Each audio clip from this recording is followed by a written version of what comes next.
मोजां मोननो गोसो दंब्ला थार गोसोजों मोजां मोनखा आरो मोजां मोननो गोसो गैयाब्ला गोजान जालांखा नाथाय नंखायनो मोजां मोनफाना आंनि फिलिंसजों गेलेनो दाराजा मानोना आंनि फिलिंसआ नोंनि गेलेग्रा बुस्थु नङा खाना नांबाय आंनि बरादा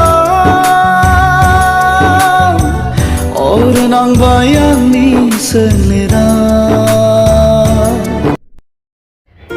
अनज्लायनाय मोजां मोनज्लायनायाव रागाया थाखागोन थार गोसोजों मोजां मोनज्लायनायाव नांज्लायनाया जाखागोन आरो बे जुदि नोंखौ खोमानो गियोब्ला अब्ला एसे एनैया सन्देह खालामखागोन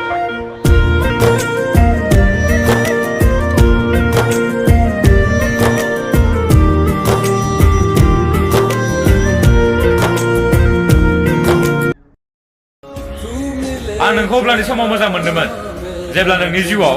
रावबो गैयामोन नाथाय नों आंखौ अब्लानि समाव गारना थांबाय जेब्ला आंनि जिउआव नोंनि अनगा